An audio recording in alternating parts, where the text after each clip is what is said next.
दोस्तों, लोग हमेशा विदेशी महिलाओं के बारे में ही बात क्यों करते हैं? कभी लंदन, कभी जर्मनी, कभी जापान, तो कभी ग्रीस। क्या हमारे भारत की महिलाओं की कोई उपलब्धियां नहीं है? बेशक है। और इसीलिए आज मैं एक भारत की महिला की स्टोरी बता रही हूँ। दोस्तों, स्कूल में टीचर को परेशान करने में कितना मजा आता था ना। इतना शोर मचाओ कि बेचारी टीचर डर के ही भाग गए। भारत की जो पहली महिला टीचर थी ना, उनके साथ भी कुछ ऐसा ही था। दोस्तों, जब वो घर से पढ़ाने के लिए निकलती थी तो रास्ते में लोग उन पर गोबर, कीचड़, पत्थर फेंका करते थे। बट टीचर की विल पावर ना सबसे अलग होती है। सुनिए कहानी उस महिला की जो ना होती तो स्कूल में आज मैम नहीं सिर्फ सर होते। नमस्कार दोस्तों, आप सभी का स्वागत है हमारे चैनल आरएस फैमिली पर। दोस्तों, कभी सोचा है कि आदमी मैनेजर और औरतें टीचर क्यों होती है? क्योंकि जिस तरह एक औरत अपने घर को, अपने बच्चे को, अपने परिवार को मैनेज करती है, तो क्या उससे अच्छा कोई मैनेजर हो सकता है? ऑफिसों में किसी महिला को मैनेजर की पोस्ट मिलना कितना मुश्किल होता है। ठीक उसी तरह एक जमाने में महिला का टीचर होना सबसे बड़ा मुश्किल काम था। कहानी है उस बहादुर महिला की जिन्होंने लड़कियों को उस समय पढ़ाया जब लड़कियों का स्कूल जाना पाप माना जाता था, जिन्होंने समाज की सोच को बदल दिया। वो कोई और नहीं बल्कि भारत की पहली महिला टीचर सावित्रीबाई फुले थी। दोस्तों, ये कहानी है 18वीं सदी की। सावित्रीबाई फुले का जन्म 3 जनवरी 1831 को महाराष्ट्र के नाय गांव में हुआ था। उस समय लड़कियों का मतलब था जल्दी शादी, काम करना, शुभ रहना। मात्र 9 साल की उम्र में सावित्रीबाई का विवाह 13 साल की ज्योतिराव फुले से विवाह हो गया। दोस्तों, उस दौर में बाल विवाह आम था, लेकिन सावित्रीबाई का यह बाल विवाह उनकी किस्मत बदलने वाला था, क्योंकि ज्योतिराव फुले स्त्री शिक्षा के हिमायती थे। विवाह के समय सावित्रीबाई अनपढ़ थी, क्योंकि समाज की डर की वजह से उनके माँ बाप ने उनको पढ़ना लिखना नहीं सिखाया।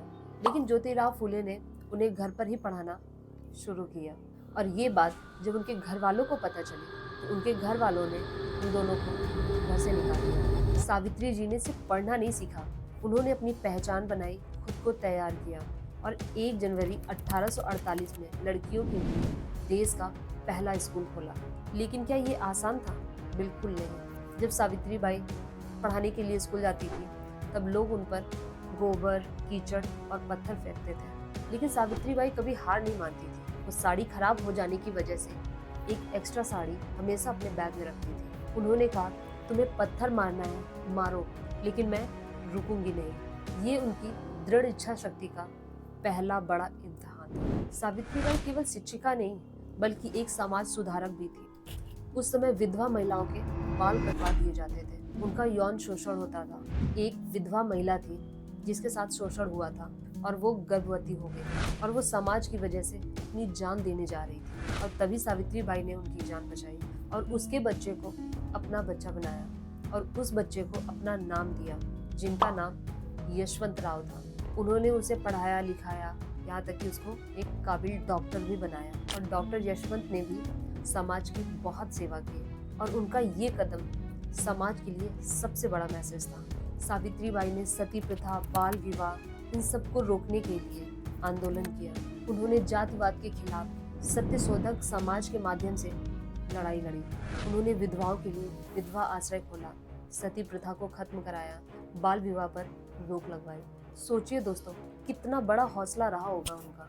1897 में जब प्लेग की महामारी फैली तो लोग मरीजों को छूने से भी डरते थे, लेकिन सावित्रीबाई फुले खुद बीमारों को अपने कंधे पर उठाकर अस्पताल ले जाती थी, और इसी सेवा के दौरान वो खुद बीमार पड़ गई, और समाज की सेवा करते करते उन्होंने इस दुनिया को अलविदा कर दिया। दोस्तों, अगर आज लड़कियां स्कूल जाती हैं, अपने सपने पूरे करती हैं, तो उसके पीछे सावित्रीबाई फुले जैसी महिलाओं का त्याग है। वो सिर्फ भारत की पहली महिला टीचर नहीं थी, बल्कि वो एक सोच थी, एक आंदोलन थी, और हमेशा रहेंगी। दोस्तों, अगर आपको ये कहानी प्रेरणादायक लगी हो तो वीडियो को लाइक करें, और ऐसी ही सच्ची प्रेरक कहानियों के लिए आरएस फैमिली चैनल को सब्सक्राइब करें। मिलते हैं फिर किसी और वीडियो के साथ, तब तक के लिए राधे राधे।